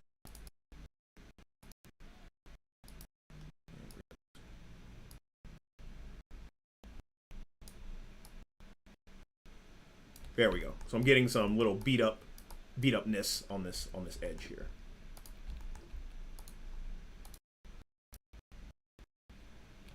There we go. Cool. Right. So this is going to be my instead of color, I'm going to spit this out as mask. So I'm going to do a bind export out to mask.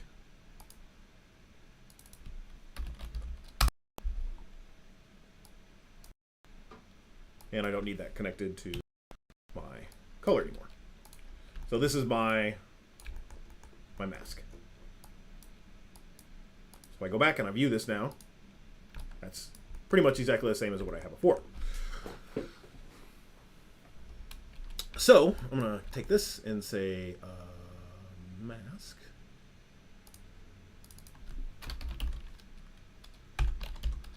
So what I'm going to do is I'm going to take this guy, which is clean, right? So this would be like my surface before it got all, and I could do, like, I could make this another texture, like I could put some like rock texture on here or something. So what I'm going to do is I'm going to use an attribute Vop. Can I do this in expression? Maybe I can. So let's take this guy and this guy. And let's make an attribute expression. So attribute expression, we'll see if I can do this in expression instead of a point wrangle. So I'm going to plug my base setup into here. And I'm going to take my new setup and plug it into my second input here. Okay, so I want to affect my position. So what I want to do is I want to take and I want to blend between my position based on my mask. So let's see, op input p. So if I just say at op input underscore p, is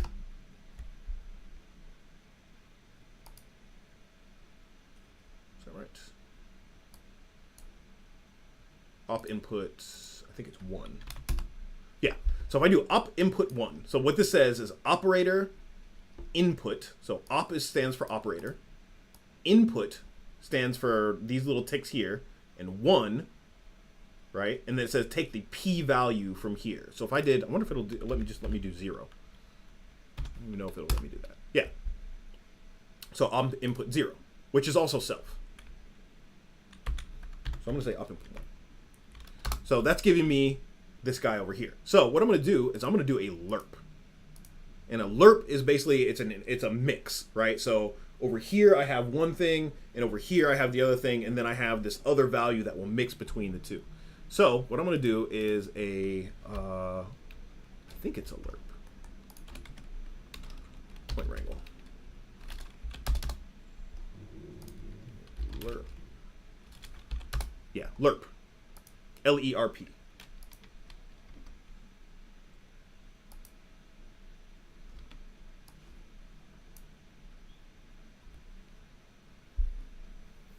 So lerp gives me a value 1, a value 2, and the amount to blend between. So here I can do lerp My value 1 is self.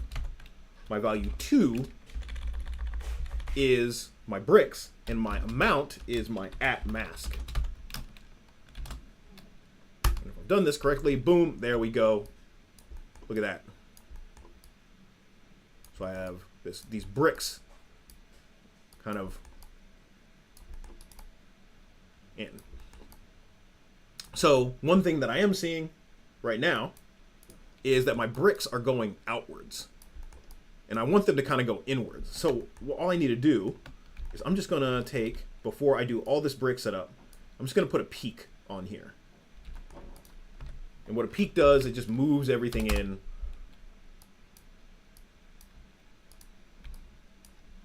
I'm going to visualize this guy.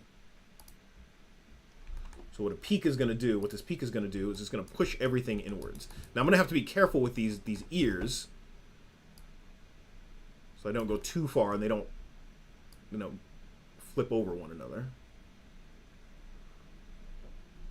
So I'll do two things. I'll do a peak, and then I'll do an attribute blur.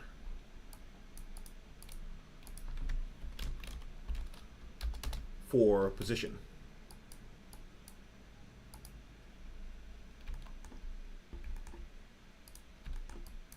And I'll crank this way up.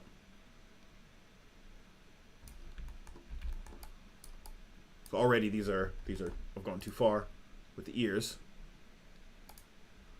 I'm just gonna pull this back down.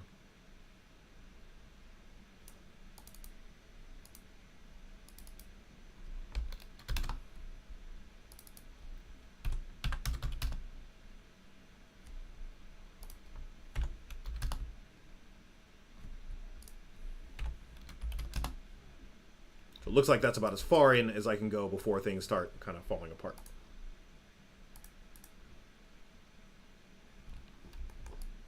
Okay, so I basically pre-deflated this thing. So that is going to be plugged into my brick setup.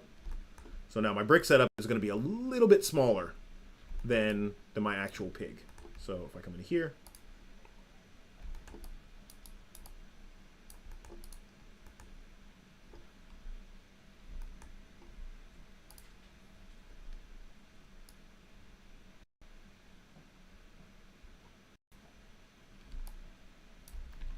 oh no, I've gone too far.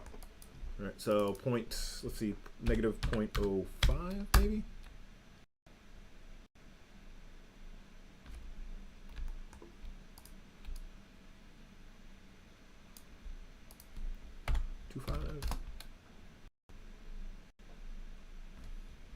.3. 0.3 seems to be a winner. So now I have this beat up. So this could be like stucco or something that's been chipped off and broken overall. And I have absolute control over this. So if I want, I show this to my art director, and he's like, "Oh, we want." And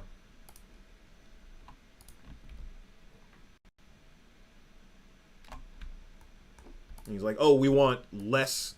We want to see less of this and more of this, or we want more breakup."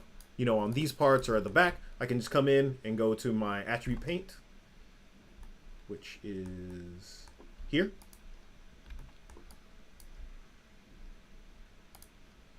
And I can say, all right, well, then I want more or less stuff here. So I can repaint that.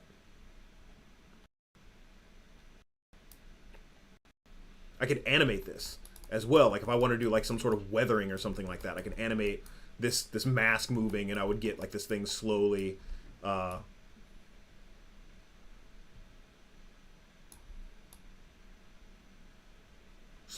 off. So let's see, my foreground brush.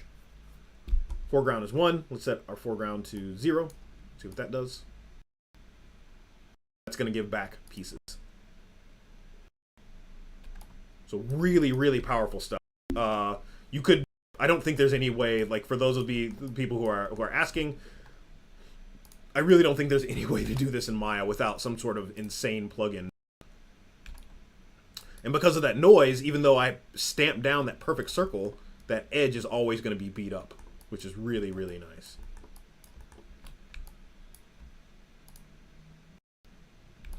You can just make that edge a little bit more regular. Or this ear is kind of a problem area, so I'll just kind of put pieces back on there. Just kind of stucco that ear back there.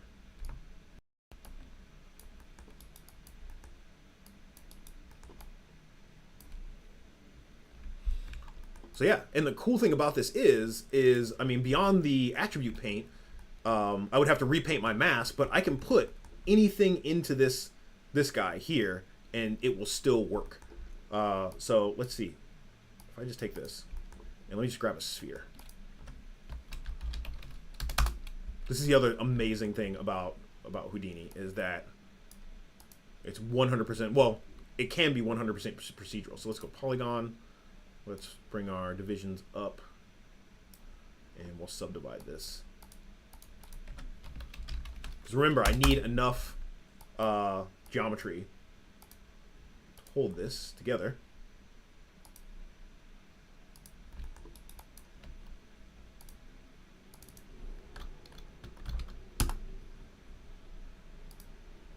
I'm going to do loop subdivision.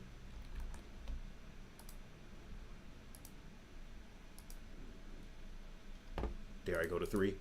Dare I go to 3? Okay. So let's see what this gives us. Let's plug this in here. Come down here.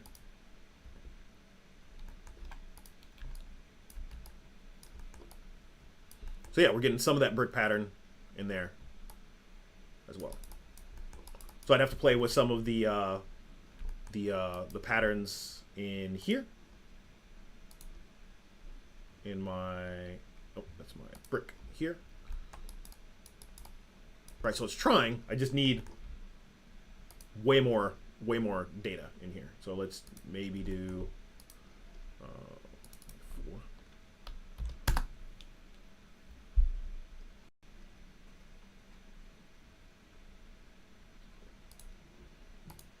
Yeah, so there's that data. Exactly how it was on the pig.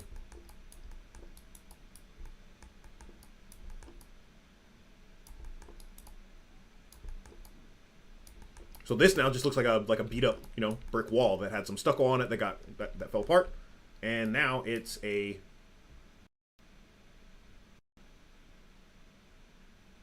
zombie pig. As somebody so effective, like, that's going to be this thing's name from now on, the zombie pig. All right, yeah, that's about our time right now. So in the next stream, I'm going to take I'll show you how you can take this information, because right now this is pretty much unusable for anything except for directly inside of Houdini. Maybe I could get away with this. Probably Houdini and ZBrush are the only things that could handle this many points at this point. And so I can't really do this to do anything. I can't use it in animation. I can't use it in a game. This is like purely concept at this point. So next week, I think I will take this and I'll spit out the pertinent information. So I'll spit out these brick lines.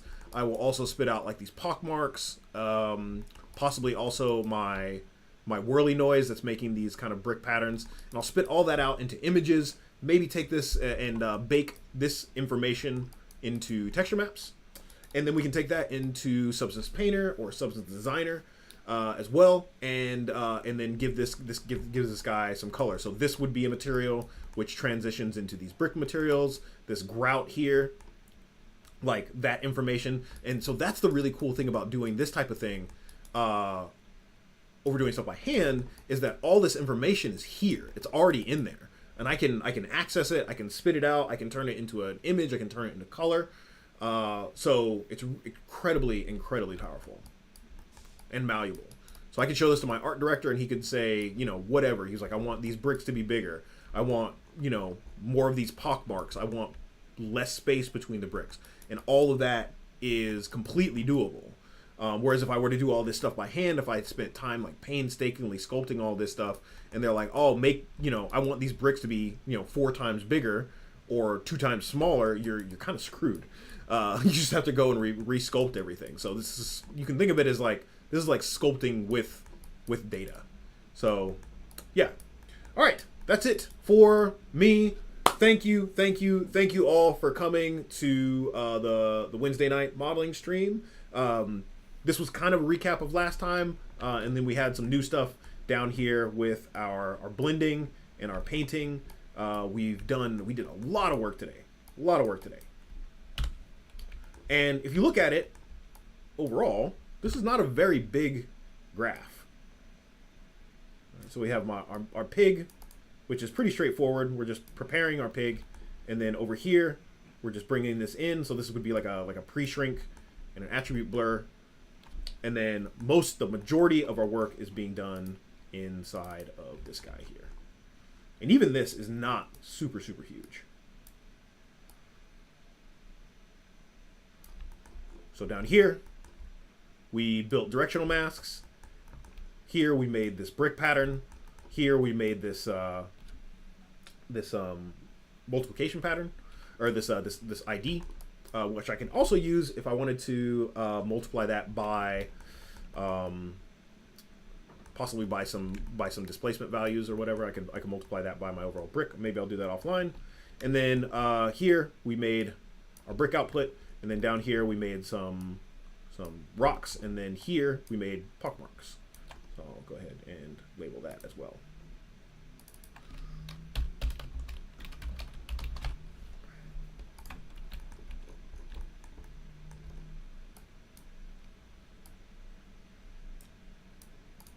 So, as I always say, the concepts are difficult, but the math is not. Really, the only thing, like I'm just doing multiplies and adds. That's really all it's doing. I'm doing add, multiply, add, multiply. All right. So that's it for today. Hopefully you learned something. I definitely always get a lot of these sessions. I always learn a little bit new every day. That's all you can do is keep growing, keep changing, keep pushing yourself, keep learning new things. Yeah, it's about the journey and not the destination. So I'll see you guys next week. Thank you so much. This is the Wednesday night, morning, daytime, wherever you are in the world modeling stream. My name is Bryan Bentley for cgspectrum.com. For all your modeling needs, go to cgspectrum.com/3D-modeling. Have a good week. Stay safe. Wash your hands. Eat vegetables. And drink water. See you next week.